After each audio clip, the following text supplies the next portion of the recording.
This is the Business of Esports podcast. The fastest growing entertainment phenomenon of this generation. I, Prophet of Esports, joined today by my friend and co-host William Collis. Yeah, we got the book of esports out. It's a big deal. So everyone knows me as the Prophet and William as the Professor.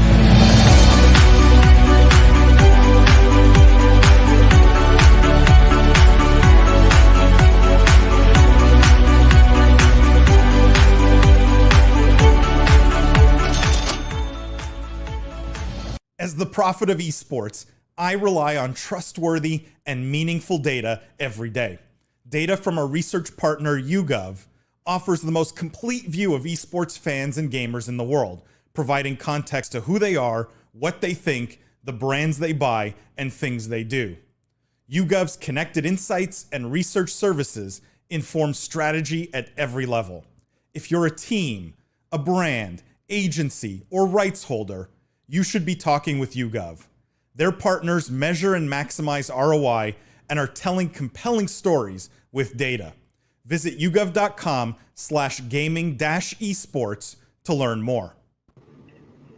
From the keyboard to the boardroom, this is the Business of Esports after show live stream. I am Paul Dawalibi. I'm joined today by my friends and co-hosts Lindsay, the Boss Poss, Jeff, the Juice Cohen.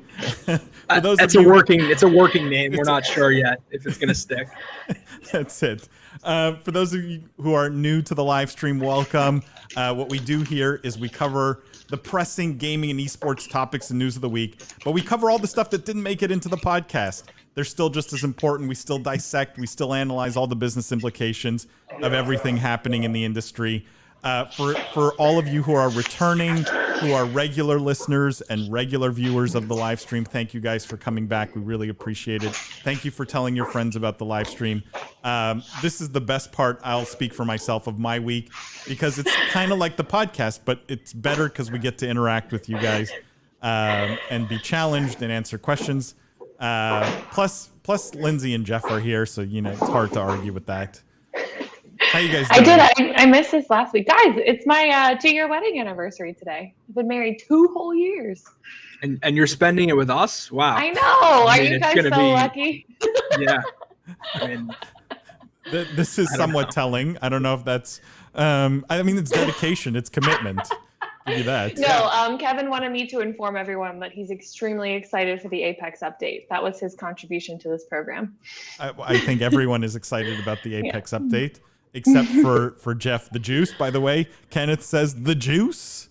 It's a working nickname. If you guys have opinions on these nicknames, please let us know. I have a funny feeling they're gonna stick, guys. I have a good feeling about these two.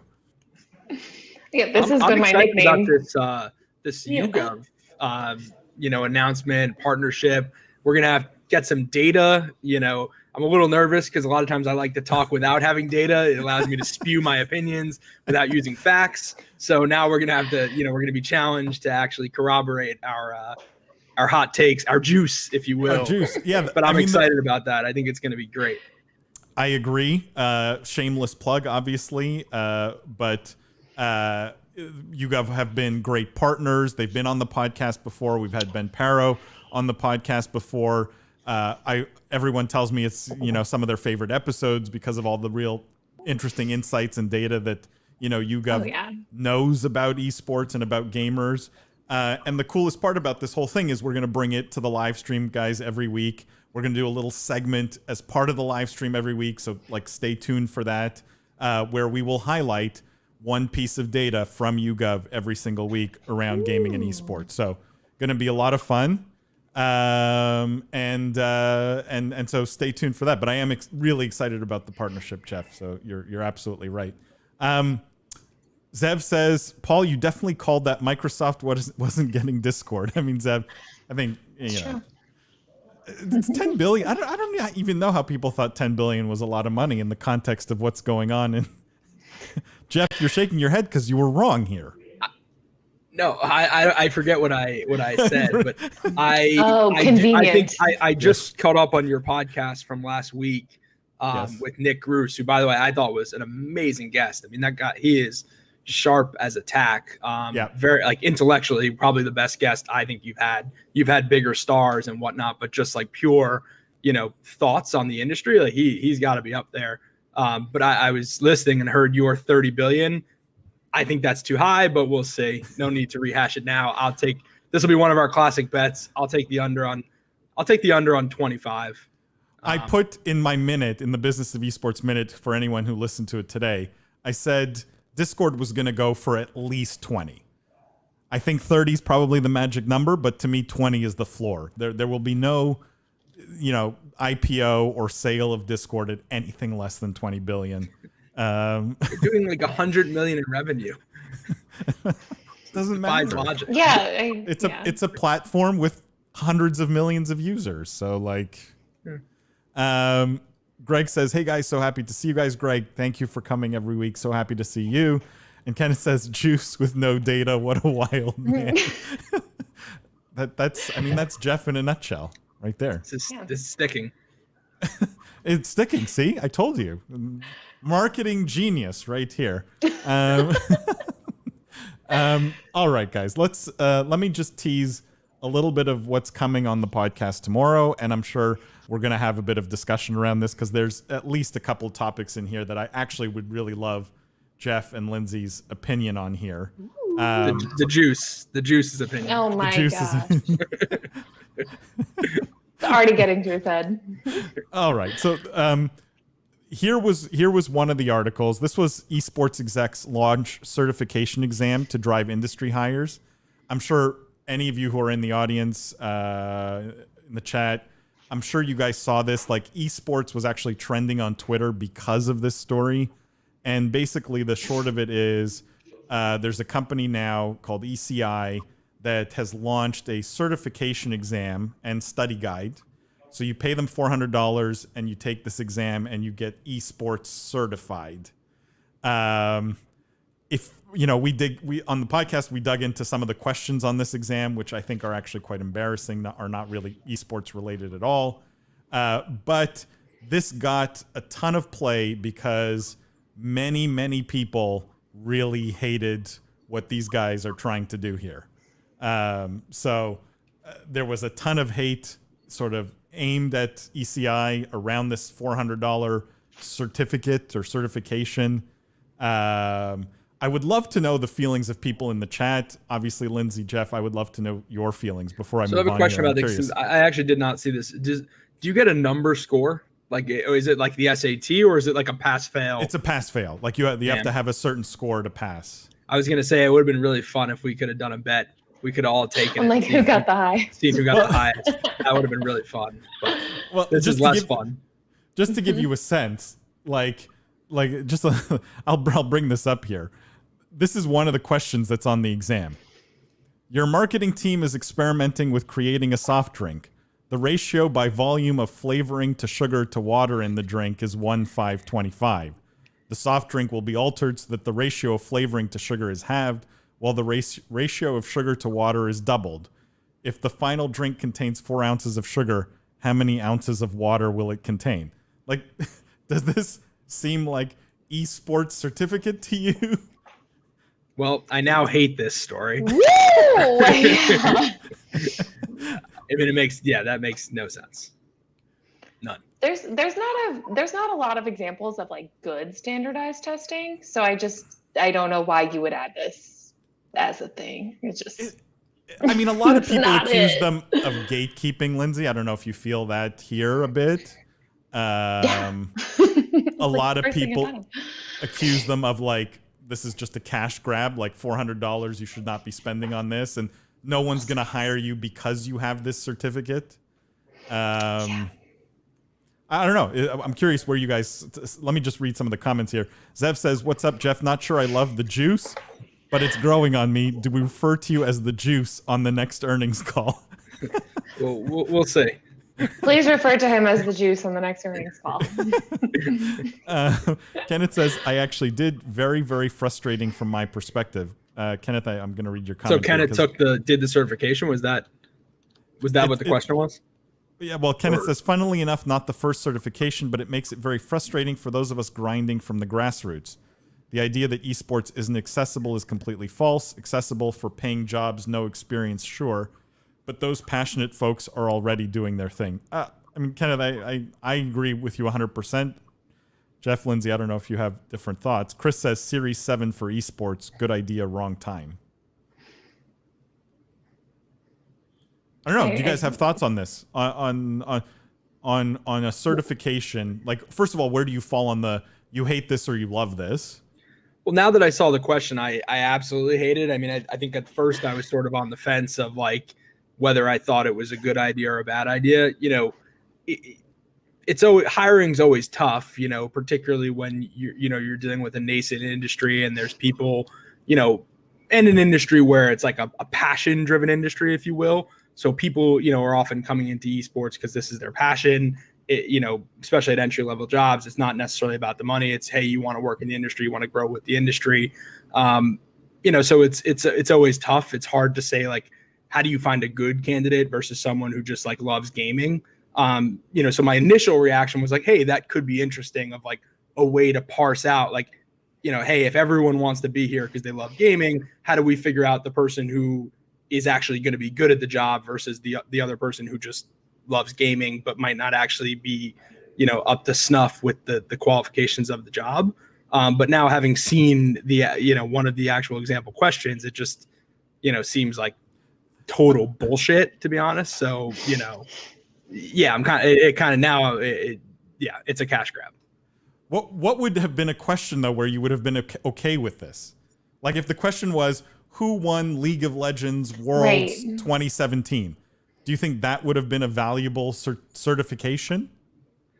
No, but if you did a course of like learning the industry, you know, reading Williams' book, the Book of Esports, and then, you know, there were some questions around understanding his frameworks and his business thoughts, like I could see that being, you know, that wouldn't be the be all end all, but like that's useful information, useful knowledge to have. You know, is that worth $400? No, but maybe if you're being hired to a company like EEG, you could, you know, send your, you know, junior people, your early recruits, like to that program to learn the background in the industry, learn some of these things, and then, you know, pass the certification. You know, but as it's structured, it seems like it's, you know, just completely bogus. Yeah, no, I don't think that this is indicative at all of what a company would even be looking for in the first place. If you knew what you were looking for at EEG, you would just develop your own 10-question survey and automatically weed out candidates who don't pass it. It's not, this is just not in any way, it's like a fake GMAT. I don't know. I don't even know. Right. Like what? A GMAT with no credibility. Right. Then you have to pay money for nothing. So no, I mean, standardized testing is just not a thing that's typically very useful in determining anything, especially when you're standardized testing on an entire industry's worth of knowledge. Like, you're gonna give that to software engineers too? What's the point? Yeah. Software engineers don't necessarily need to read Williams' book. Graphic designers don't necessarily need to read Williams' book. Doesn't mean they shouldn't, so they understand what they're doing. But at the same time, you can definitely hire someone with certain skill sets that can have little to no knowledge of the industry and do a bang up job. So yeah, testing is not something that I think is worthwhile unless you develop it in-house. To be fair, everyone should read William's book, The Book of Esports. Yes. Go buy it on Amazon. Go leave a great review. William, Lowell, to your question, the professor's not here. He's actually traveling tonight. So he will be on the podcast that you will listen to tomorrow, but he could not make the live stream tonight, unfortunately. Ben says, appreciate you, Paul. Ben, you're awesome. For all of you who are in here, go check out Ben. Go at him on LinkedIn. He works at YouGov. If you're in the esports space, which you should be if you're listening to this live stream, make sure you're talking to Ben about data because there is no one better than YouGov in that space, and definitely no one better than Ben. Greg says, are there patterns on the best way to make sellout sweatshirts? If so, I'm in. Greg, just go talk to 100 Thieves or, you know, I don't know, or Ninja, or, you know, you don't need this certificate. Zeph says, LOL at certificates. I don't even put much into college diplomas at this point. How long does that test you're looking at take? I think a few months, Zeph. It's a process. And I agree with you. Like, even like an internship would be better. Like, there are so many companies hiring in esports right now. I actually don't think it's that hard to get in at all. There's just a massive amount of hiring happening right now. Zev says so I don't want to. It seems like everyone's sort of aligned on the negative of this. The only thing I would say is that it is a little bit of like if done right, it proves to me at least that you are interested in the space more so than like just saying, hey, I'm interested in the space. Now there's completely other ways that people can do that on a resume by, let's say they work. Because what we see a lot is there's a lot of people, someone who worked in a different industry, they sell insurance or they're on Wall Street or something. And they say, hey, look, I really like gaming. I'm passionate about it. I want to come join, the esports industry. But you can't necessarily tell whether that's just them saying that because they're looking for a job or they actually are really passionate about it. This is sort of a check the box. Okay, hey, I spent time doing this course. I passed this certification. At least proves that you're willing to like take an extra step. Now, again, this is me a little bit playing devil's advocate because I think we're all on one side. So I like to kind of try to see the other side of things. But I'm trying to think as a recruiter, is there any merit to this at all? Maybe there's some signaling effect of like you took the effort to do this, so it proves to me that you care about getting a job in the industry. Oof! If I saw someone with this, I'd be like, trying to be a little. If I was a recruiter who saw this, though, I'd be like, you paid $400 for what? I don't know about your decision making. Zev says it should be more based on things like addressing latency, competition, tournament structure, marketing, etc. Zev, I think those are things, though, you can only learn on the job. Like, there's no standardized test for specifics like that. And if it's generic business stuff, then go to business school, right? Or go get a business degree or go take a business class, right? There are better places to learn basic marketing than some certification test. Kenneth says, from my experience, learning these communities, the different subcultures, and then working on talent management and project management. And esports dips into so many different fields, it's hard to say. Agreed, Kenneth. And William's book is 5 stars. It is a good sort of ground, like a good basis, and it only costs like $15, not $400. Zev says the juice is spot on. Make it something that proves a basic level of understanding, similar to the CFA or a college diploma or another professional certification for esports. I truly believe we don't need this. It's very dumb. It's gatekeeping at its finest. Ironically, and you guys will listen to the podcast tomorrow, but I think part of this was trying to keep the suits out. Like, this is part of the ambition of like of the old guard of esports is to keep the new business people from coming in and ruining their party. I think part of it is that, but I don't know. Chris says, got to recognize how many of these certificates are out there. At least this one has industry leaders. Leaders is a stretch there, if you ask me, but okay. And Lowell says, almost no one I know likes the exam idea. You can't always judge knowledge via exams. Yes, the attempt is nice, but $400 is a cash grab. What happened to those interested that can't afford it? Agreed. Question to people in the chat. Are people concerned? What's making people outraged? The fact that there's an exam at the end, the fact that it costs $400, or the fact that it costs $400, or just the fact that it exists, period. Right? Because it's, arguably not a bad thing, like to say, hey, like I took a course in esports. If someone could, what's the word for it? When you shadow a course, I forget when you're in college. But I read you one of the questions, your courses, Jeff, right? Sorry? Like I read you one of the questions. This is like general the exam seems like total. The exam seems like total garbage. But I'm saying, like, if someone came to me and was looking for a job and said, hey, I took a summer course of Paul Dawalibi's, course that he teaches at college, I'd be like, oh, okay, you care about the industry. What'd you learn? Like, what was interesting? Like, blah, blah, blah. Like that, it's a good conversation starter. Like, yeah, there are people who won't be able to afford the $400, and like, obviously that's problematic. But that's kind of an issue in plenty of things. This is one of the things I brought up on the podcast, which is, if you really care about furthering your career in esports, right, and you want to be on the business side of things, like meaning you don't want to be a on-air talent or like business, you want business skills, you go and you take a business degree, or you go to somewhere like St. Peter's that has a business degree that's wrapped in some esports, right? But fundamentally, you're still teaching the 4 Ps of marketing. You're teaching doing SWOT analysis and basics of HR, and right there's like a general business foundation that I think is good and valuable. But a $400 exam that asks me, how many? Right, that's silly. That's And in no that's the way do I issue. think there should be like, you didn't do this exam, like you're out, like you can't get a job in the industry. I guess my point is if it's what you described, if someone is like taking a course to learn those things, I think that could be a valuable piece to have on a resume and a valuable thing to talk about in an interview. Now, there's other ways you can do that. You can volunteer at a company, you can intern, you can, just write your own blog. Like there's plenty of ways to show your interest and to get noticed by employers. This could be one of them. In this exact instance, it seems like this is a cash grab, like stupid. The exam is dumb. Like I would not make it, in no way is this going to be a gate to like, you can't get in the industry because you didn't take it. I'm just saying like there are ways that courses and, learning knowledge about an industry like that, we should always encourage that. Like, that's always good. Like doing research and taking extra classes, like that should always be encouraged. That's not the question at hand though. Okay. Yeah. So we agree. This is the wrong form. And frankly, I would argue the best form is, again, go do an internship, right? Like get real world business experience where you will learn more than you will learn anywhere else, frankly. And so, that I think. But even with that, like the whole point is that you shouldn't have a standard thing across the board regardless either.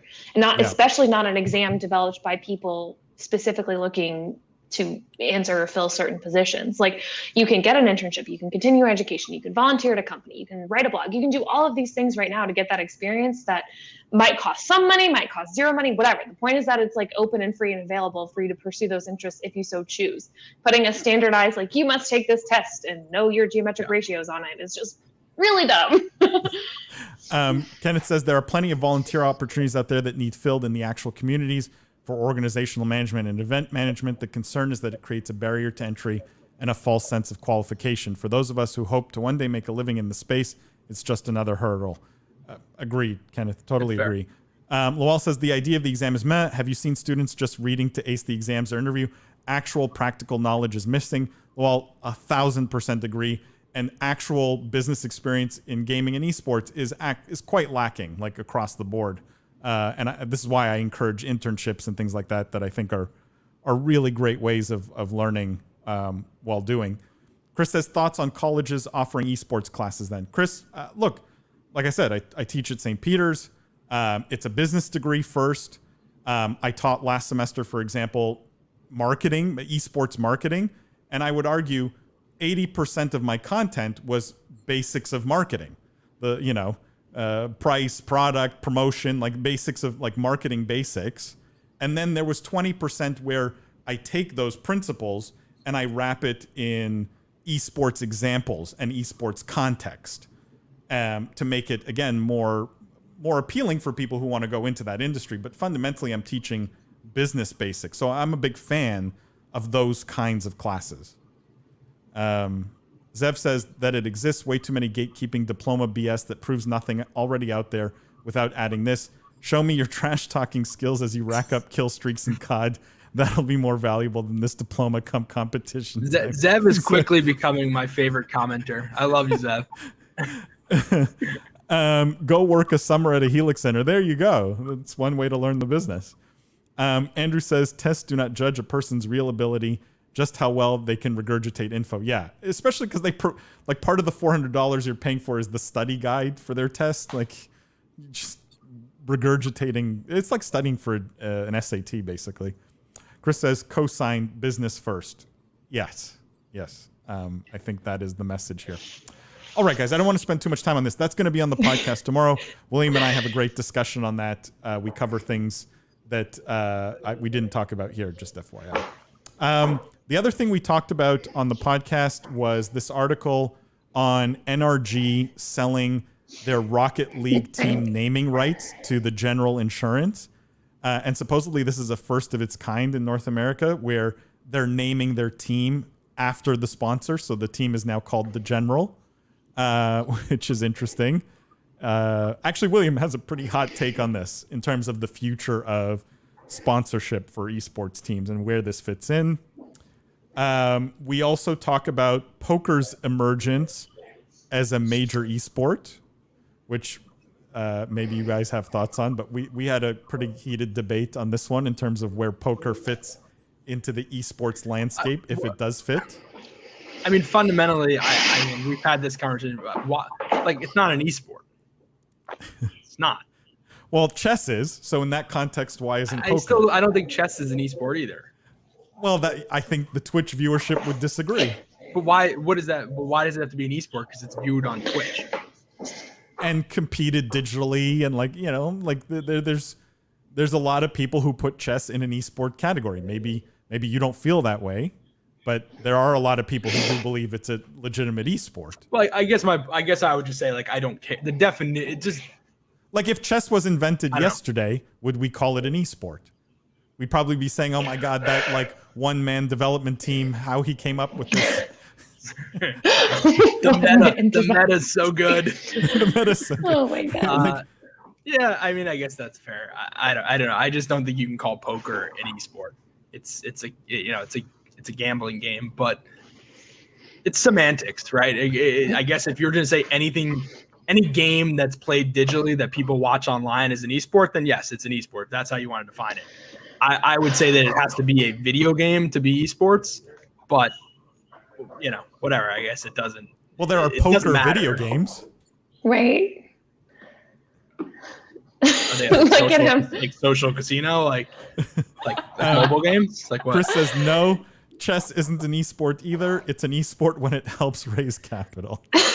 I mean, look, you have esports teams signing chess players. Is there a future where esports teams will sign poker players, and poker will bring the success it had on TV with things like the World Poker Tour to platforms like Twitch, etc. Right there, that is a possible future that this article discusses. And so again, great discussion on it on the podcast tomorrow. Well, I think the answer could be yes, but I still don't. Look how quickly you walked that one back. No. I'm not walking back my point about the definition. I'm just saying, like, it would make sense that, like, there are clear parallels. Like, many people have argued, like, esports and the viewership of video games is following the path of poker, right? Like, poker really took off when you started seeing the viewership online, and these tournaments actually got, tons of viewership. You see the same thing with esports. But I don't necessarily think that makes poker an esport. Just because someone signs a poker player doesn't mean that makes it an esport. But it's a silly argument because it's just definitional. It doesn't matter. Andrew says chess isn't an esport. It's an amazing game, but was physical first and now digital. I mean, Andrew, we could make the same argument about soccer and FIFA. 2K, yeah. Right? Like, so, it's an interesting argument that sort of has no bearing really on anything. But how do you? What's your definition? What's your definition of an esport? Like I think video games is in the definition of esports. It's like, competitive video games watched as a spectator sport is at least how I define esports. That's just literally the way I. But there are video games for chess and for poker. That's the point, right? Kenneth says anything is an esport if you put RGB on it. Kenneth, yes, that is the rule. That is the rule. Andrew says, Kenneth, anything is an esport when you throw money at it. Also the rule. Mm-hmm. Poker is as much of an esport as Overwatch then. Look, I can make that argument. I could make that argument. And I do on the podcast tomorrow, so tune in tomorrow. The last thing we talked about on the podcast was this story, and this was mostly me patting myself on the back. This was Fortnite Champions Series 2021 will feature record low participation numbers. And what the article mentions is that participation in Fortnite esports is down more than 50%, which is pretty significant. So William and I have at it on Fortnite esports. So tune in for that tomorrow. Okay, can we move on now? Give us some new stuff. I'm ready. Give us some new stuff. Yeah. All right. Let's talk about. Was it last week we discussed Overwatch League media rights? It was last week, right? This week we have two interesting sort of, I don't know if they're responses or, if they're connected at all, really, but they're related to that discussion from last week. And the first is an article here where the headline is, Huya forks out $310 million for exclusive League of Legends esports media rights in China. Okay.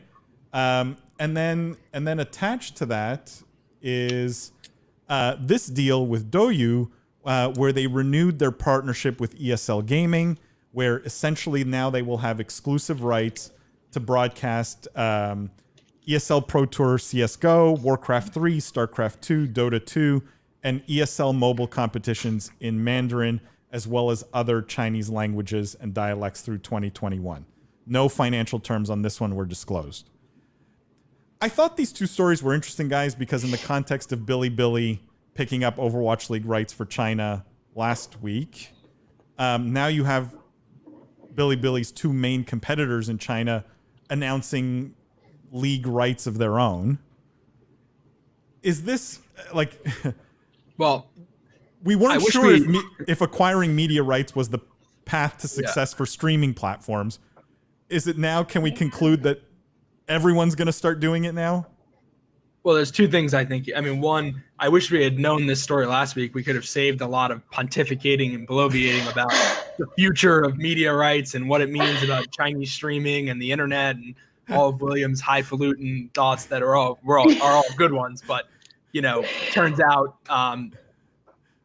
media rights do matter. And, Bilibili is the third-rate player, not third-rate player. They're the third sort of the third string biggest player. Yep. And they got kind of the third string league, and turns out Huya is the biggest and they got the biggest league. So all is well in the world. It's not like because we were speculating, oh, maybe Huya knows something, that these rights really aren't the key to building a streaming platform.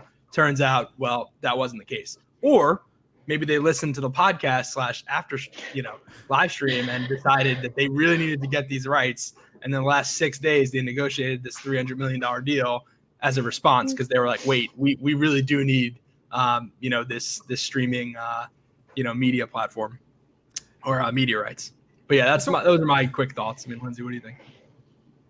I mean, I'm kind of curious as to what you guys think is going to happen in, like, this is very parallel to what we see in the cable versus online streaming, bundling, unbundling, that whole debate. It's like, first everything was unbundled and you could get it all on Netflix, and now everything is starting to be bundled and separated off. Like, do you all see that as a larger trend for streaming everywhere? Do you think that that's going to happen with every league that pops up now? Do you think that Twitch is still going to be, I mean, obviously talking about the US market here, but, do you think like every league is going to start off with exclusive media rights, or...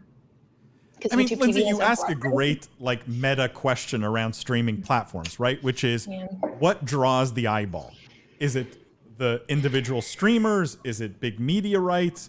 Or is it none of the above, right? Where people are loyal to, for example, Twitch, and will never go watch streamers on YouTube no matter what, right? And so I don't think anyone has really, to my knowledge, really figured out yet what is drawing the eyeballs, because, Mixer sort of proved that the big talent isn't what draws the eyeballs. It's true. YouTube sort of proved that league rights don't draw the eyeballs. They did start with a really bad league, though, to be fair. And so it's not clear what is drawing the eyeballs. Their eyeballs are obviously there, but what's moving them is the question here. And I just want to sort of back up, because when we first talked about Bilibili, because initially Bilibili, and they still do have this, Bilibili still has the rights for League of Legends Worlds, like the big tournaments, the mid whatever split and the Worlds for China. Okay, so that's not part of the Huya deal here.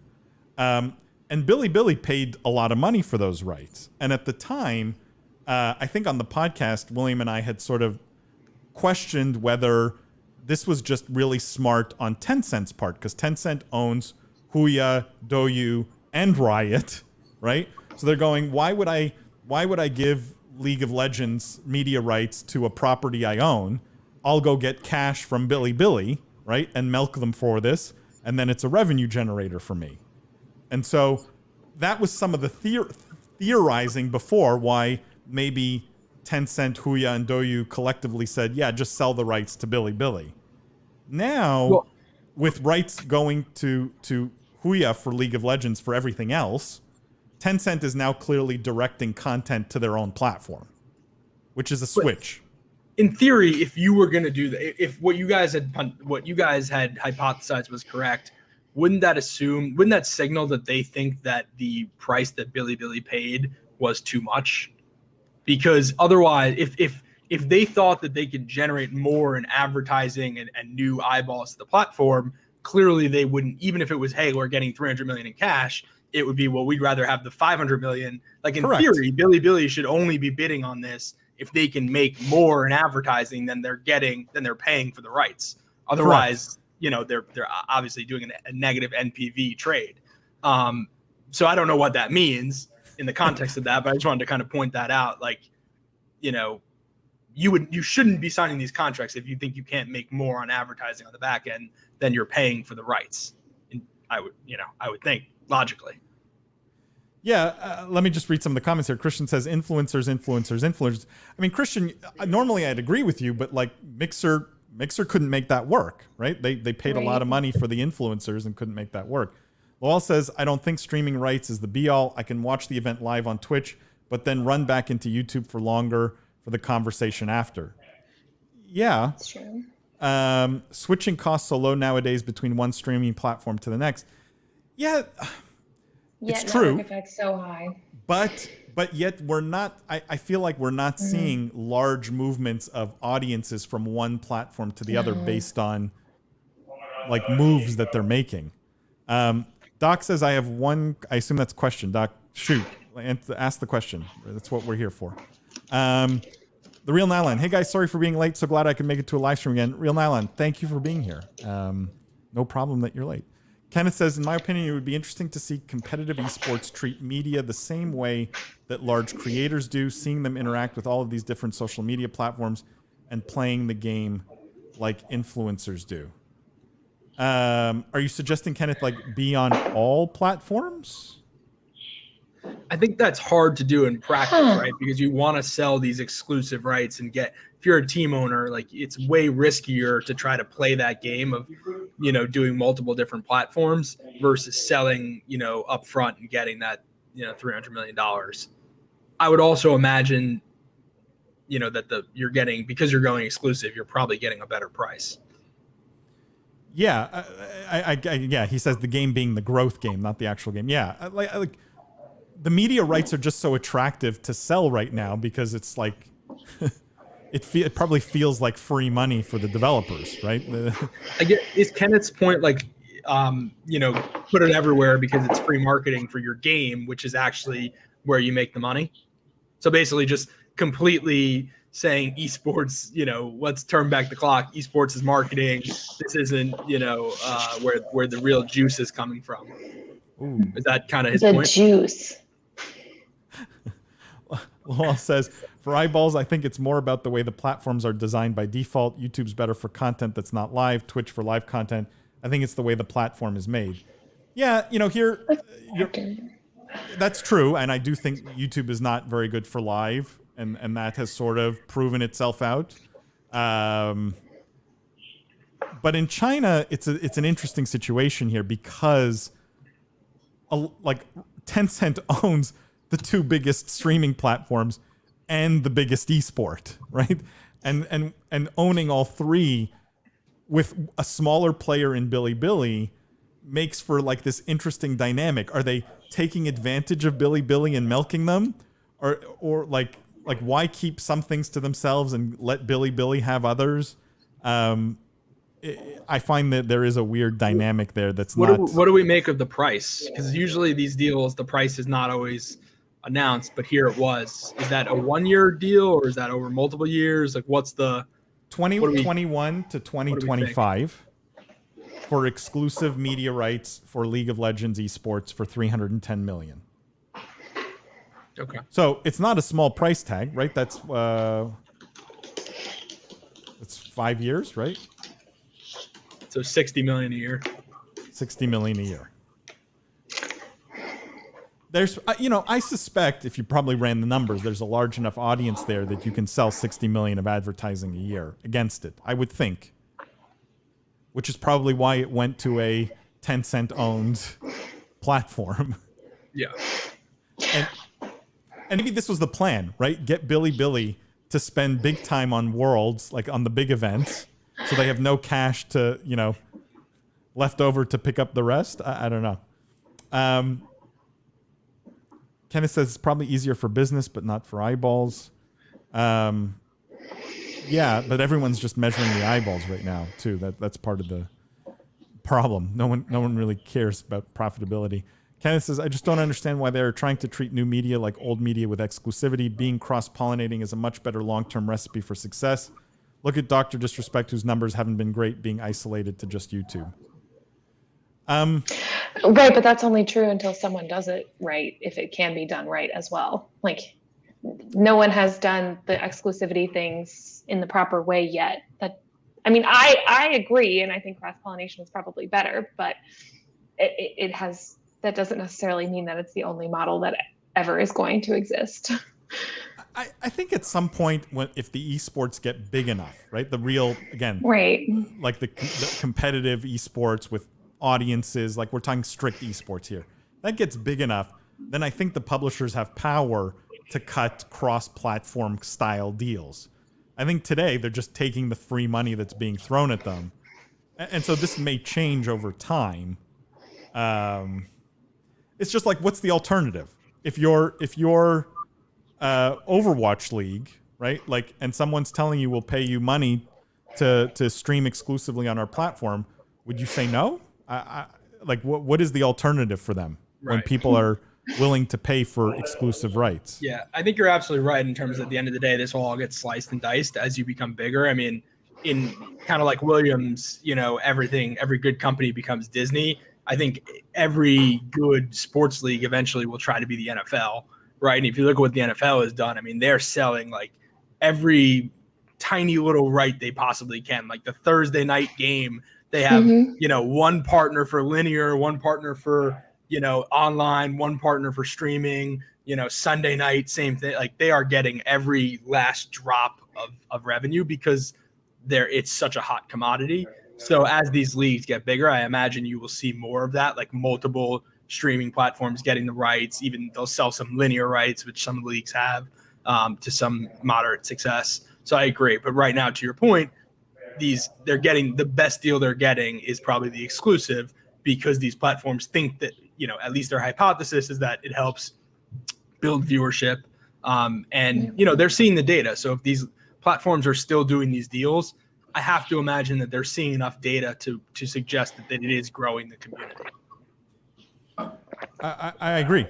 And we may end up seeing, Monday night Call of Duty League is on YouTube, but the Saturday, big thing is on Twitch or something like that, right? Like I do think we may get to something similar.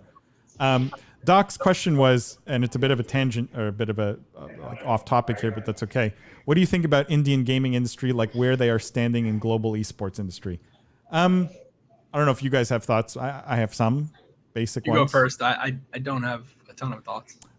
Tremendous mobile penetration. Mobile gaming is hot as can be. So a huge market, huge population. Again, great mobile penetration. So I'm massively bullish on India as a gaming as a gaming opportunity for people to build companies and invest in all kinds of good things and address that market. I think the only downside is not a ton of disposable income. And so the average revenue you're going to get per user there is going to be relatively low. You need very large volume to make up for it. So I think it's a very exciting market. Where I would put it globally, definitely top 5 market in my mind.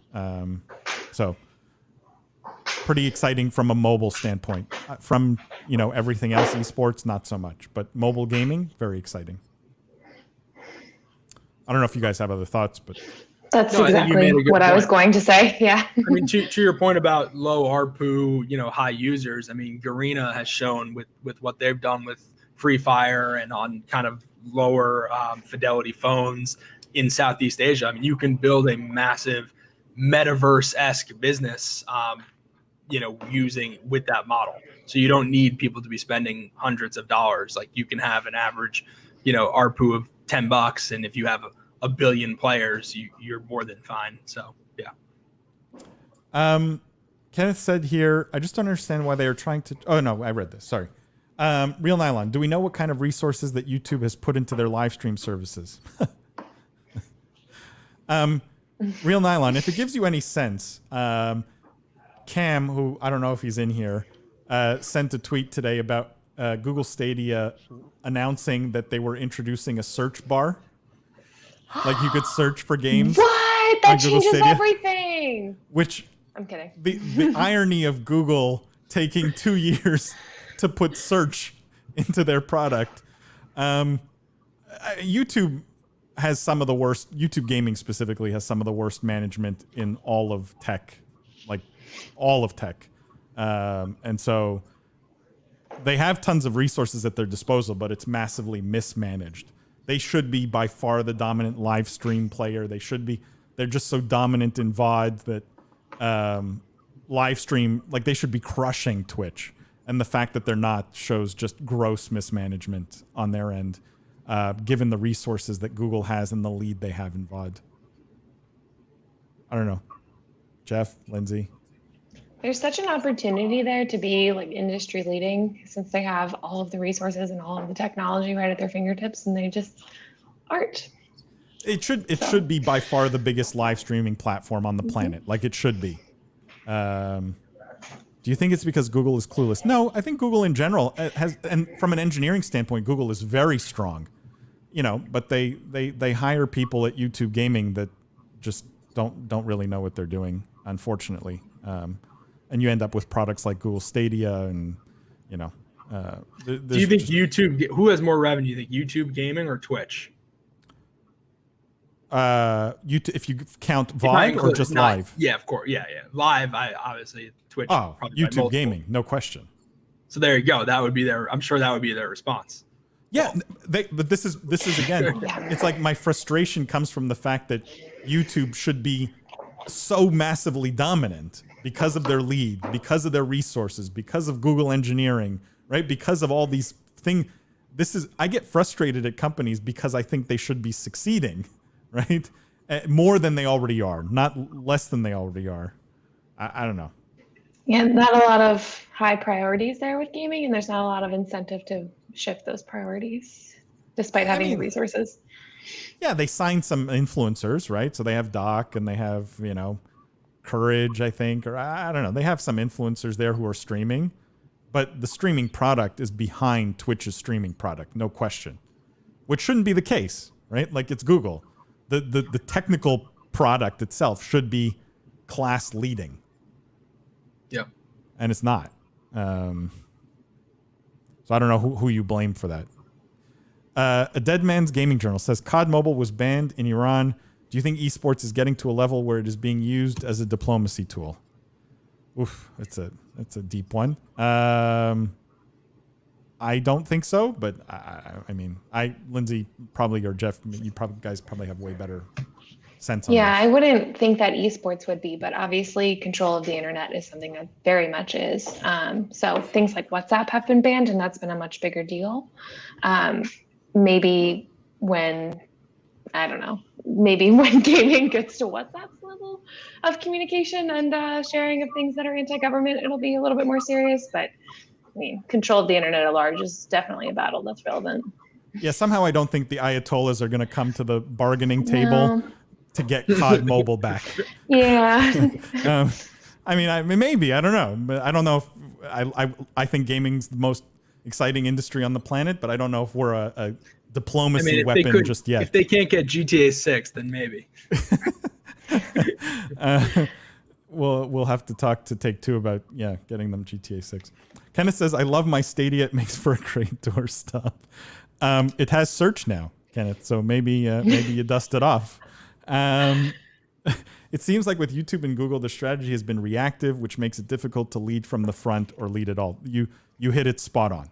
And I think that's a failure of the management there, who just, I think they're inexperienced. I think is part of the problem. It's people who don't have a ton of real business experience, sort of shoved into pretty big jobs with a lot of responsibility and a lot of expectations. And I think it's easy to sink in those kinds of situations. All right, do you guys want to move on? Let's do it. Chris. Woke up and chose violence here. They need certification. Maybe that will help. Or take one of my classes at St. Peter's. Might help. I don't know. Or come intern for me, because I think they'd learn a lot. All right. Do you guys want to talk about, is it interesting if you guys, I'm curious to hear chat, but also Jeff and Lindsay, do you want to talk about Sony, Microsoft earnings and the gaming stuff around that? The juice. It's your time to shine. How about before we get to that, can we just touch on one quick story? Actually, let's do this. Yeah. I want to do everything. Let's do it. I want to do the story. What about YouGov? When's our YouGov? Yeah, so I want to do the story attached to the YouGov moment. The Real Nylon says something, or they could come on the Business of Esports. Real Nylon. I don't know if they have too much love for me at this point, but I welcome them to come on the podcast because I would love to ask them questions about their vision for YouTube gaming. Okay, here's an article. This is you're going to see. This is going to transition into our YouGov moment here, our YouGov insight, and the article here was the IOC announces inaugural slate of Olympic licensed esports events. Okay, and basically, the IOC, the International Olympic Committee, announced that they were going to organize a slate of 5 esports events that will be staged ahead of the Summer Games in Tokyo. Okay, it's going to feature competition in auto racing, baseball, cycling, rowing, and sailing. Okay, so it's all normal sports. And each one of those will be represented by a specific game. Games that, frankly, I haven't even heard of, like e-baseball, Powerful Pro Baseball 2020, or Virtual Regatta Simulator. Like some of these games I have not even heard of, but evidently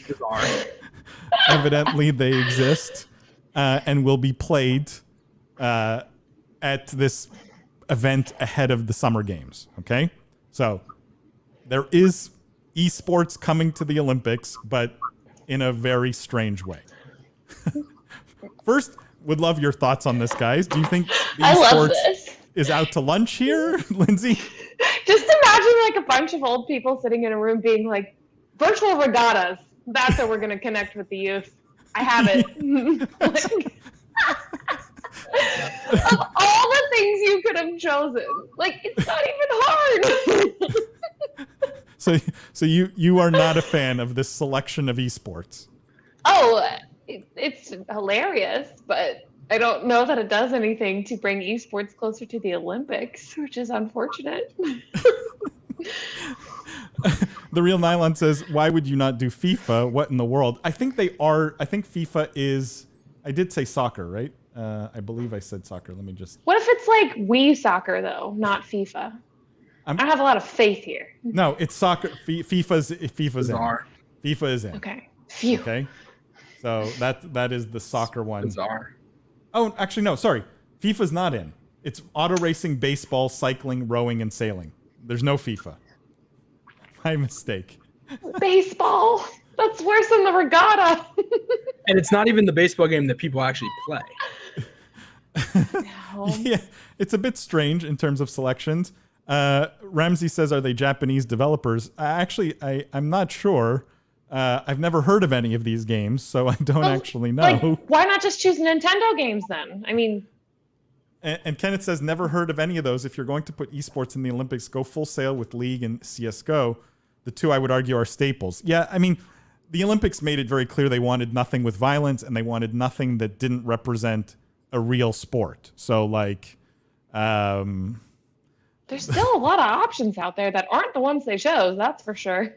However, we do, thanks to YouGov, have some interesting data on this Olympics announcement and whether we think people will tune into this esports Olympics So before I get into that, here you go. I'm going to introduce this new segment.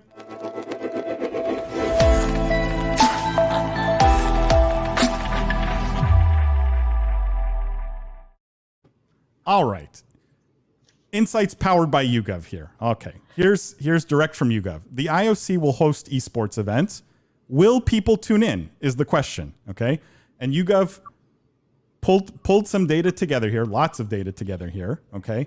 And there were some very interesting findings. First, this one was interesting to me. Compared to the US and Great Britain, Australians are most likely to watch video game competitions organized by the Olympics. So Australia is a better market from a, will they tune in standpoint than the US or Great Britain.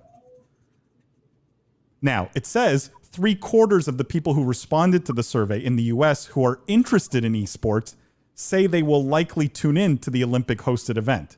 So 76% of the people in the US said who are already interested in esports will tune in to this event. Does that surprise anyone that it's such a high number? No, because it's not like any of us watch competitive swimming any other time of our lives either. Like, there is something special about the Olympics that makes you watch things that you would never choose to watch normally. So I guess it makes sense if you want to apply that type of view to the video games they selected, but there was just a lot of options for what they could have picked. In the survey, I wonder if they had said beforehand, here are the sports they're going to play, or if it was, do you watch esports? Will you watch it in the Olympics? No, because again, let's look at the second data point, right? Which is they gave them all of the virtual sports that are going to be played. Yeah. Okay. Baseball, auto racing, cycling, rowing, and sailing. And if you look at the United States, the majority are the Americans are likely to watch the Olympic virtual series. They're most interested in baseball compared to Great Britain, where they're most interested in cycling. Like there are definite differences from country to country between esports fans in terms of what they care about.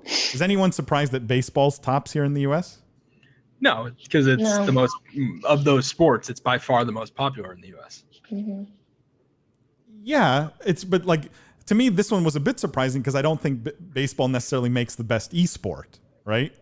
But I guess you're right. Rowing really does. Like, about either. Yeah. Well, I would have put auto. I personally thought auto racing was going to be higher, but that was interesting to me. This one was also interesting. Compared to Americans and Australians, Brits are least likely to think winners of the Olympic virtual series should receive medals. So that's just a good question to ask. That's so sassy. Americans. Here's the question: why wouldn't they receive medals? Why would they? No, but it's an Olympic event. Like, why wouldn't they? Like, what? It's a pre-Olympic event, Jeff. The person who does like race walking gets a medal, but this one doesn't. Like, why is it any different? Like, I don't know. Well, maybe there's some insight here that great British people view esports less like legitimate legitimate sports, right? Whereas Americans, I think, are more comfortable saying this is a sport, you should get a medal.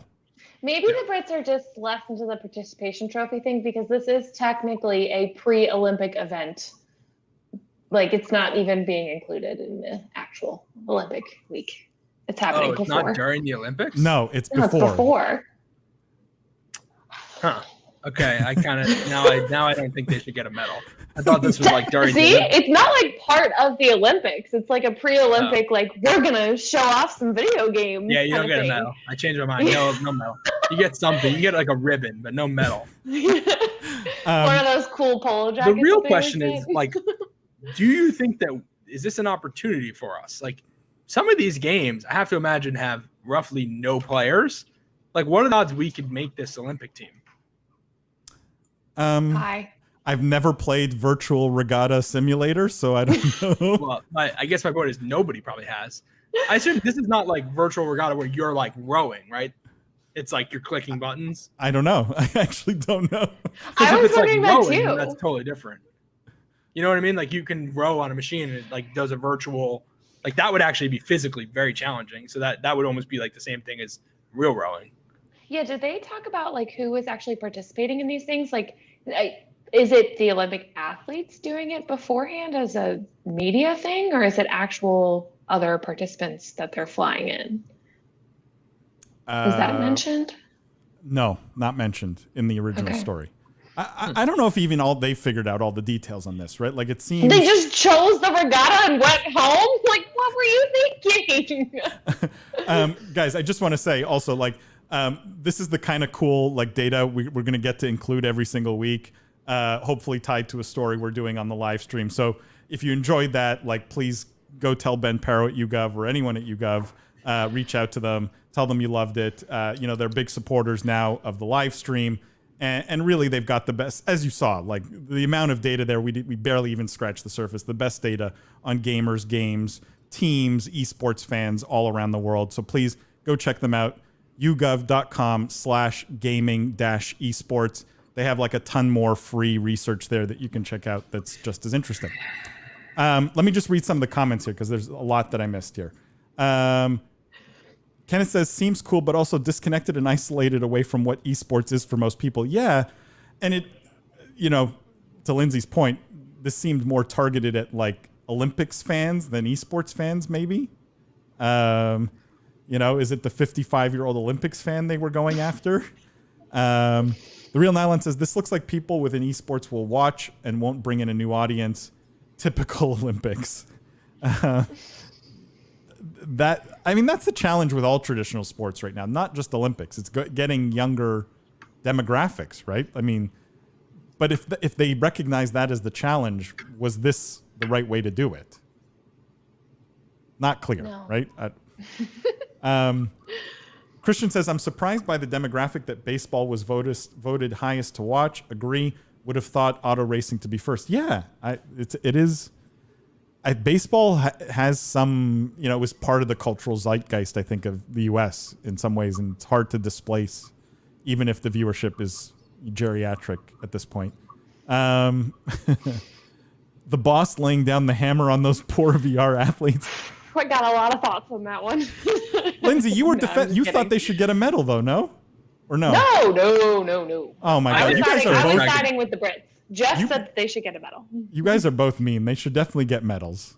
Not the like speed a walker real- gets a they should get medal. like Not a- during the week of the Olympics. If it's They should during get the like a fortnight, knockoff if medal. it's during the fortnight, Yeah. you get a medal. If it's not, you don't get a medal. That's the rules. They get like a Everybody knows the knockoff, rules. like a mini medal. Mini medal. A Dead Man's Gaming Journal says, what do you guys think of the opinion that esports doesn't need the Olympics? Oh, excellent I question. don't like this argument. I've heard this argument made a lot. I don't agree with it. I was very team Olympics, though having seen their execution of bringing esports to the Olympics, I am now less team Olympics. I mean, I think it is a very silly argument to make that, and I've heard it made by a lot of people, so I'm not talking down to anyone, that, hey, esports doesn't need the Olympics needs the esports. I think that's just a stupid argument. It's just ridiculous. Like, the Olympics Why? is the Olympic, because the Olympics is it means something. It's been around for hundreds of years. Like, there's To you. viewership every year. Like, I'm not saying that esports, like, it's not like esports is going to die and disappear if it doesn't enter the Olympics, but to be like that they don't, I don't know. I think that the Olympics means something, and if you have the chance to have your sport in the Olympics, you do it, right? Like, it's just Who it's an needs honor to who be in the more? Olympics. In this power dynamic between the two, if there was a deal where CS:GO, League of Legends, everything was in the Olympics, who do you think benefits more from that outcome? I think that esports benefits more than the Olympics. Interesting. Okay. Lindsay, do you feel the same way? No. I understand where Jeff's passion is coming from because the Olympics is storied and fabled and all of this stuff. But to be honest, the way that the IOC operates is really just not conducive to any type of growth. I actually just read an extremely long expose on a Russian billionaire who started his own competitive swimming league because he's been so fed up with the Olympics, and it's absolutely thriving. So even some of the traditional sports that typically need the Olympics are looking for a way out. Or looking for something different. And I think even with cycling, there's all kinds of things. The Olympics is still the absolute uppermost tier for most sports. However, it's not run very well. It hasn't changed in a bunch of years. There's not a lot of incentive to bring in new, especially younger viewers. It's not like the Olympics has like a really good, this is so stupid, so please, I'm sorry, but it's not like the Olympics has a really good TikTok account or anything like that. Like they're not inserting The themselves Olympics in the cultural. aren't on the gram. They're not really doing a great job of inserting themselves in culture in any way other than being a fabled and storied thing, which carries a lot of clout. Like there's no denying that. But it's at some point they're going to have to get a little bit better people in the Olympic Committee who have a more realistic version of the future here. Lindsay, I'm with you 100% on this one. I'm with you 100% on that one. The Real Nylon says virtual regatta got big through their mobile app. I wonder how it will play out. Mobile Olympics. Oh my God. I believe in that. If it's a mobile game, no medals. If it's not a mobile game, medal. Why do you hate me? That's my only question. Kenneth says, give them a free Google Stadia. That's it. That should be the medal. You just hang the Google Stadia around your neck. Ramsey says NFT medals. Oh my God! Now, okay, we've gone too far. All the buzzwords.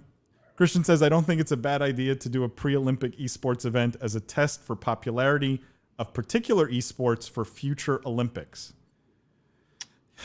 Yeah, and I think that's what they're doing, Christian, right? Like they're clearly dipping their toe in the water very tentatively, probably as tentatively as could possibly be. I mean, it's ahead of the Olympics. It's not real it's not popular esports. It's weird fringe esports. Like I think this is about as tentative as an approach. When you ask the question of who benefits the most from who benefits more esports to the Olympics, I think the way they're doing it now, nobody benefits. Because I think if you're an esports fan, this is a novelty. Like this isn't going to drive the kids, if you will, into the Olympics. And all it's going to do is have the people who actually care about the Olympics be like, what is this garbage? Like old man, yells at cloud. Like this is like the worst possible scenario, I think, for both sides, where, these are fake esports and, you're just going to piss off real Olympics fans. Whereas if they had actual esports that had, people were passionate about and like you could actually get behind, I think there was a way to do it that both sides could benefit. I still think esports would benefit more because there are more fans. I think that there are more mainstream people who are not esports fans that casually watch the Olympics that could become esports fans than there are esports fans that could become fans of the Olympics. I think just bigger circle on that side. And Christian, I think, makes a good point here. The idea is good. It's the execution that's like maybe is not optimal. But like you can't fault them also for just not being overly aggressive and risk taking, because to both of your points, you're talking about something that's been around hundreds of years, right? You're not going to be the most nimble organization ever. They need the esports certification. I mean, this is the running meme now. They weren't going to cancel the Olympics. It was like the International Olympic Committee was not going to move the 2020 Olympics because of the pandemic until around 4 or 5 of the major countries pulled out. Like it's just not a great organization for making adaptable changes. And it's the nature of the organization, right? Mm-hmm. Like when you're that big and been around that long, I think that's just kind of the nature of the beast. Kenneth says, do you think they may miss an opportunity because the Olympics is only every 2 years, but esports is so dynamic in the changes being made daily? Excellent question. I don't know what you guys think about that. Virtual regatta simulator probably won't be at the next Olympics, right? Because that will be an old game by then, which is Kenneth's point, right? I mean, this certainly highlights the benefits or the competitive advantages that maybe you could argue that esports has over traditional sports and the Olympics. Having said that, I think people who are fans of the Olympics, which I'm not particularly a fan of the Olympics, but would say that part of the charm is that like it's dudes running around a track. Like that is, the fastest person running 100 meters is always the fastest person in the world. Like that's literally what it is. It's just human beings running in a straight line. And there's something sort of, I don't know, classical and cool about that versus, the new game, the new hot thing, which is like, hey, this game was popular 2 years ago, 6 years later, it's not popular. So like, there's no history around it. And I know that doesn't obviously relate to every esport, clearly. I'm not trying to be negative on esports here, but I think there's merits to both sides of the equation here. Christian says sports organizations are among the slowest to adapt. COVID was a wake-up call, driving much needed innovation. True. Yes, except the NBA. It's perfect. We know this. Sure. The Real Nylon says, say they allow esports. Do you specialize the games to Summer Olympics or Winter Olympics? And that's an also really good question.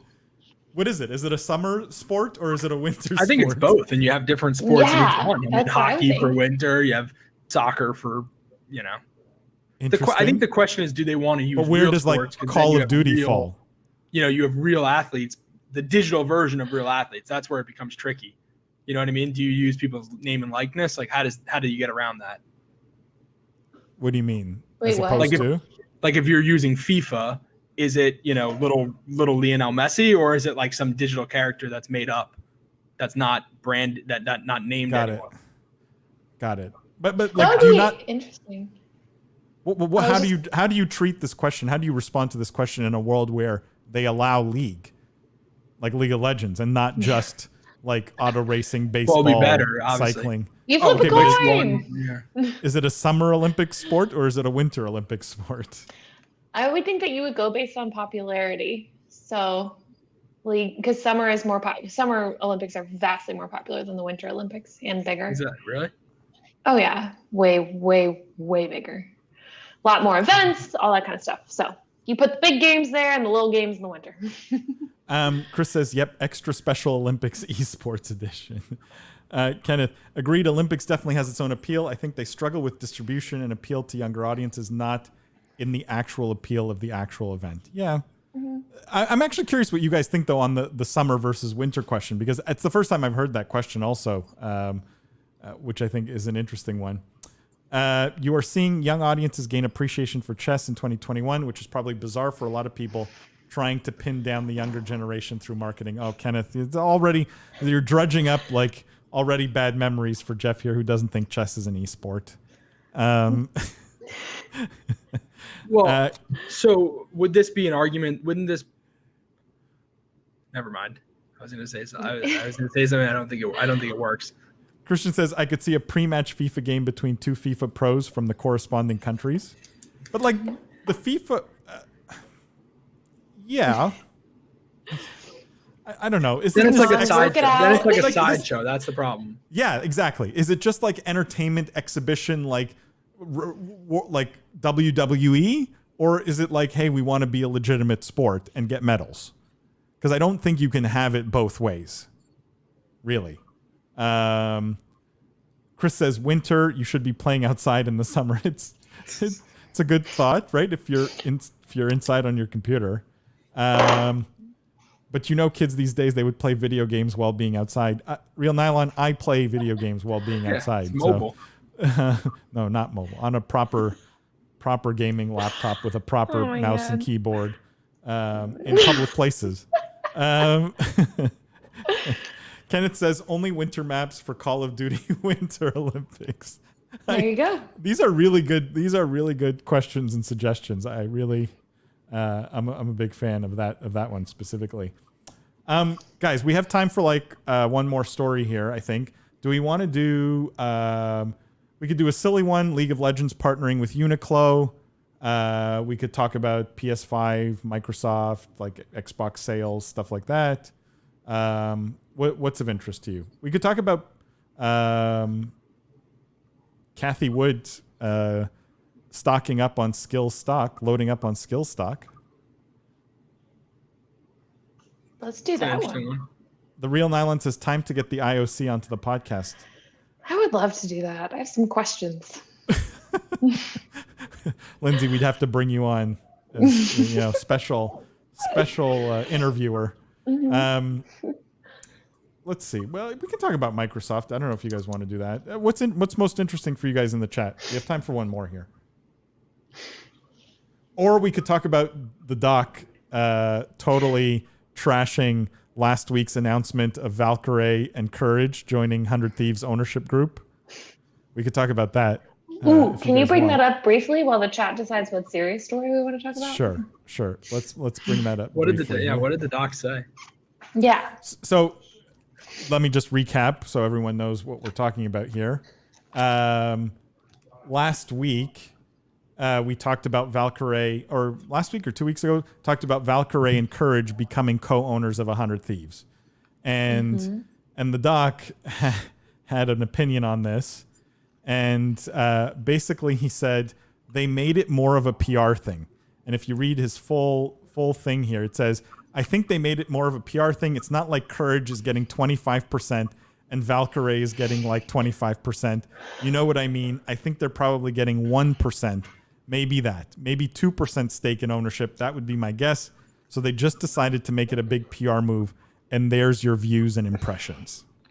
So the doc basically saying, I'll paraphrase, I'll put words in his mouth. They're not really co-owners. They own a tiny bit of stock. And this was more just to generate buzz and press. I just want to put this next to another story where Nick Merckx announced that he's going to be a co-owner of FaZe because he's getting some piece of the pie too. Again, probably like 1% or less. How do we feel about influencers calling themselves co-owners when they have such small equity stakes? And do we agree with the doc is the question. I mean, if you want to go with the professional sports comparison, I don't think that we pretend that every professional athlete is a genius who should own part of the team.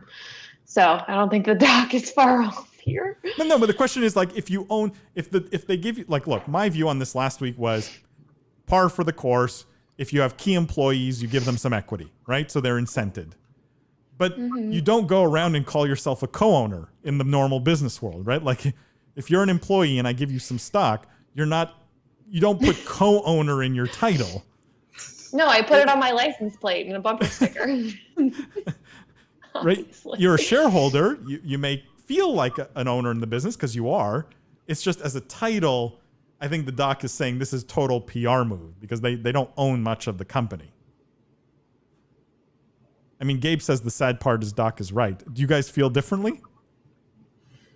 No. I don't think these people are business geniuses is my point. I don't think they went in with a structured plan. Like if I generate this much revenue, I'm going to get this much ownership. And I don't think they're going to be like active owners. I don't think they're going to be helping make a lot of the decisions. I don't think they have a large piece of the pie. Totally seems like a PR move. Agreed. I think it's total PR. And I like FaZe is just such a repeat offender on this like co-owner front. There are so many owners of FaZe Clan. You literally just search owner FaZe Clan on LinkedIn and there's probably like 50 names that come up. It's just, I think it gets out of hand and it sort of cheapens what it is to be an investor in those businesses in some ways. So Chris says, how much PR is Shaq owning NRG? Chris, do you know how much of NRG he actually owns? Like, is it a token amount, like an advisor, like, 0.5% or 1% or 0.25%? Like, is it that, or does he own a big chunk? Because I actually don't know. I know in the article we mentioned, we talk about on the podcast tomorrow around NRG and the general, that article does mention Shaq helping or supposedly helped broker the deal because he is the face of the General Insurance. Right? He does the TV ads. So he helped. Shaq is everywhere. I mean, the guy. I love Shaq. He's an enterprise. My man, he never turns down a check. So, but like, it's pretty small, maybe, but at least here he brought value, right? As an owner or investor. And I don't know. I think if you're those small amounts, I'd rather you just say you're a shareholder. Well, it's weird. It's weird in that are they both employees and co-owner? Because it's not weird to call yourself co-owner of something if you're just an owner and you're not an employee. Like there's plenty of people who true. Own 2% of like the Golden State Warriors and say, hey, I'm a co-owner of the Warriors, right? Which is fine. But it's weird if you're also an employee. Like if you're like, hey, I'm a co-owner of Facebook because I work at Facebook and got some stock, like, yeah, maybe definitionally, I guess you are a co-owner, but like, I also am a co-owner. I own like 50 shares of Facebook like that. You're a shareholder and you're an employee first. But in this case, if they're not employees, to call themselves co-owners, I think makes a little bit more sense. I mean, the doc pointed out it's a PR move, and I would argue on that front, it was a success, right? A lot of people talked about 100 Thieves and Courage and Valkyrie becoming owners. And so, hard to argue with the doc there. The Real Island says Shaq and A-Rod both bought stake in the team together, so Chris is right, just another PR stunt. Agreed. Okay, guys, I think I only saw one vote here, and it was for Skills. So I don't have a ton of thoughts on this, but let me bring up the story here, which was Kathy Wood continues to load up on Skills stock. Skills has taken a bit of a beating in the markets. For those of you who don't know, they're a platform where you can essentially play against, like challenge other players to more casual games for money. And supposedly Kathy Wood's ETFs are loading up on Skills. They own, as of April 23rd, 6.9 million shares in one of her funds and 11 million shares in her other fund, which represents, there was a percentage ownership here, which now I can't find. 1%, they own about 2% total between the two funds. So 2% of Skills between the two funds. I don't know if you guys have thoughts, because Skills has taken a pretty big nosedive from a stock price standpoint. Still very valuable business, right? And I don't think many of the fundamentals have changed. I don't know how you guys feel about Skills. And Kathy Wood's probably the smartest investor on the planet right now. Yeah. And so hard to be contrarian with her, because she has done extremely well. But what is the feeling on Skills in this context? Yeah, I mean, I think we were, fairly, you and I and the rest of us were a little bit negative on Skills back when it was trading, in the 40s.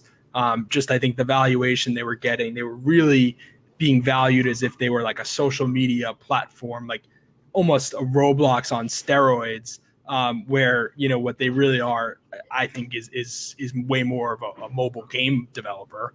There's a lot of revenue concentration. I think it's 88% or 80 something percent of revenue comes from 2 or 3 games. So pretty highly concentrated, amongst a small amount of games. There was also some data out there showing the downloads of those games starting to slow. So I think that's kind of led to a bunch of short selling, which has really, led the stock to come down. You also saw they did a big secondary round where the founder, sold a bunch of stock. So that's not usually something you like to see right after a company IPOs. So I think that probably got investors a little bit spooked. There was also a short report out that, I don't want to comment too much on, but I thought it was really compelling, where they talked about basically how they're kind of double dipping on revenue a little bit, in the sense of they're giving players free money for bonuses. And then when players go and use that money to play the games, it's counted as revenue. But because the money they're giving to players is basically fake money, it's all digital until someone cashes out, until they win and cash out. They're effectively creating revenue through sales and marketing. And when you look at the cash revenue, which would basically be what players actually deposit into the system and then use to bet, the revenue number would really be, something like 40 or 50% less. Now you kind of need an accounting major to really understand that to some extent. It's an interesting read, but I think it's a little bit frightening. So if you think about their, the cash receipts, the cash in the business maybe is a lot lower than what the actual revenue looks like that is being generated. And when you have a business that's trading on a revenue multiple, particularly a really high one, that can lead investors to get pretty scared pretty quickly. Then you toss in some potential, maybe regulatory problems down the line, where they're kind of operating this gray area of online gambling. There's a lot of potential issues. Now, I don't want to opine too much. Just, that's kind of the bear case and the bull case. I would say, like you said before, I mean, Kathy Wood, they're rock stars. I mean, they absolutely kill it. And, particularly Nick, he was on the podcast last week. I said earlier, I think he's one of the sharpest guys in the space. So, if they have a thesis, they're probably right. And obviously, like you said, the fundamentals haven't really changed, but the price has. So, when the price is down 60%, the multiple you're paying is obviously a lot less demanding. So, at these levels, maybe it's a decent time to buy. Personally, I don't think I would, but it's clearly better buy now than it was at 40. I mean, Jeff, if you had to guess, what do you think is the ARC thesis here to be buying up more share? Is it just a question of average cost here, and then averaging down their cost? Well, I think to some extent it's indicative of a good process, right? Like I respect. Now that's not to say they're right, but I do respect the fact that they have a thesis and the stock has gone down, so they're using it as a buying opportunity, right? Like that's what good investors do. And when you're right, that's how you end up making tons of money. I think their thesis is built around that it's a platform. They're building the competition layer of the internet. All these AAA games are eventually going to kind of add in these gambling aspects. And, you'll see a day where Call of Duty Mobile will have a gambling layer, and skills will, obviously I'm just throwing that out as an example, and skills will be what it's built on. If that future ever comes to pass, yeah, it's definitely going to be worth more than 5 or 6 billion, whatever it's worth now. It's going to be worth 20 or 50 billion. So that's what they're making the bet on. And I respect that they have conviction in the thesis, and they're buying more. I mean, we've seen them do this in Tesla. We've seen them do this in multiple other stocks. Right. And be massively right. So yeah, I don't really want to be on the other side of their trades typically. Chris asked a good question. How much is skills hurt by the SPAC strategy fizzling? I mean, it could just be that, right? Like, could just be part of the sell-off could just be that SPACs in general have been hurt pretty badly across the board. Like you have was it Forbes who wrote an article on SPACs sort of fizzling out or something like that, where it may just be a general they just got sort of hit by splatter from something else.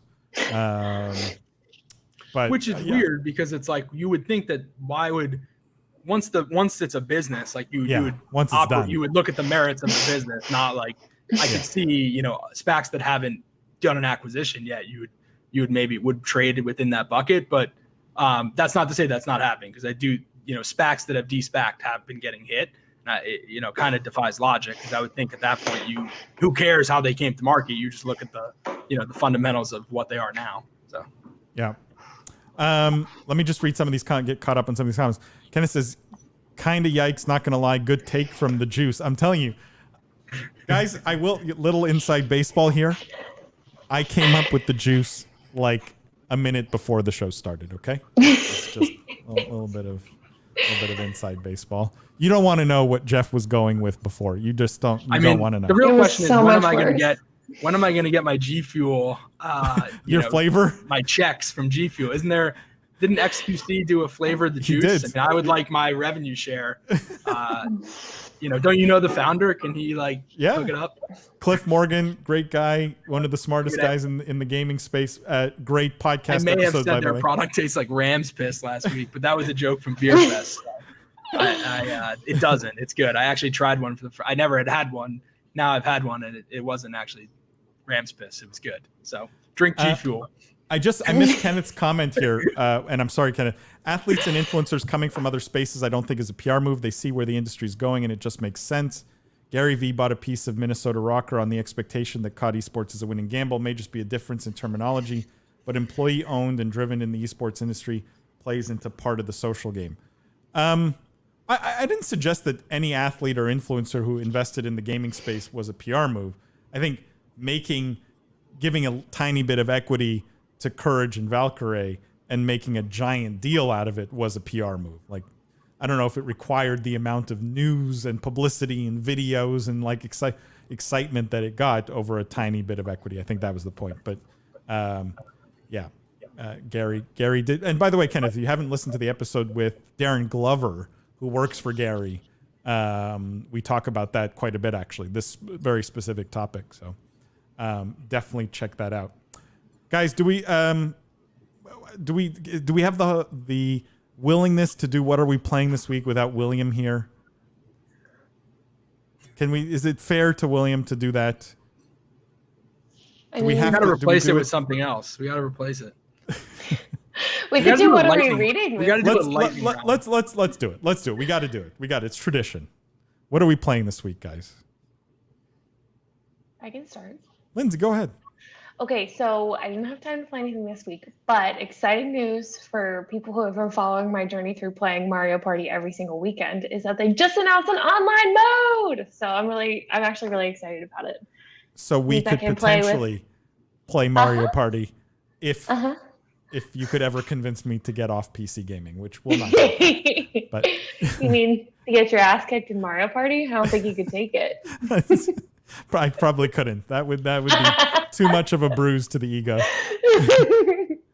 Jeff, I did not play anything this week. Can you at least like look up something you're interested in, or like watch a video? I have been or- reading a lot of books, but I Yeah, will say same. I haven't played anything this week, but I have a good reason for it. Is because I needed to front load like all of my work so that I would have some time this weekend to play the new Apex modes or the new Apex mode, because I am really excited for that. I really, really, really can't wait to try it. The 3v3 sounds amazing. Ramsey says, missed a bit of the show. Did you guys touch on the esports certification? Ramsey, Did the we whole, ever? like the first 20 minutes of the show were all about that. Plus you get bonus content if you listen to the podcast tomorrow, because we did a whole probably 20 minutes on the podcast on that too. So there's at least between the podcast and the live stream, I would say at least 40 to 45 minutes of content just on that. Just so you guys know, a little bit of a tease. One of the things we're going to be doing at the Business of Esports, which you should stay tuned for, because Ramsey, this is a perfect segue to this, is we're going to be cutting up the live stream VODs and posting the individual topics, most likely on our YouTube. So for example, if you were super interested on our discussion around the esports certification, that will have its own, it will be its own YouTube video where you can watch just that. So that's something to stay tuned for. More ways to consume our content and watch the content in a more convenient way for you. Kenneth says, Escape from Tarkov, most fun I've had in an FPS since Titanfall 2. Kenneth, Escape from Tarkov is it's so easy to get addicted, and it's such a horrible game for the heart, and the mind is it's devastating in terms of your mental state if you play it, especially if you play it So very depressing. seriously. No, it's such a good game, but it's because there's so much at stake, right? It's like an MMO meets a shooter, but very good game. The Real Nylon, I saw that announcement. Lindsay, have you tried the online mode yet? Have you tried it yet? I haven't had time yet, but I have big plans this weekend. I'll let you guys know how it goes. Christian said, I got some solid Rocket League in last week, COD on Friday with European friends. Christian, Warzone COD, because I heard there was a new map, right? I think on Friday. I haven't played COD in so long. But I heard the new map. There was a new map, I think. And Kenneth says cross-pollination. Ramsey, good. There you go. You can check it out tomorrow. And the VOD here goes up right after we finish this. Lindsay, thank you as always. Lindsay, the boss poss. Jeff, the juice Cohen. If you love, by the way, the nicknames, let us know. Leave a comment in the VOD on YouTube, or text me on LinkedIn or wherever you find us, or let Jeff know if you love the juice. Because actually we do need to find him a nickname, and maybe we even make him a shirt, and Lindsay a shirt. If these nicknames end up sticking, we may. Mine is going to be the do that. bestseller. I hope. I'm going to sell it first. I'm going to make everyone I know buy it just so I can beat everyone else. Just so you can beat everyone else. Yeah. Thank you, all of you, for tuning in. We do this every Wednesday evening, 8:30 p.m. Eastern time. The podcast drops tomorrow, so stay tuned for that. Please show some love to our sponsors at YouGov. If you guys need data at all, they're really the ones to go to. We really appreciate all of you for coming. Thank you all, and we will see you next week.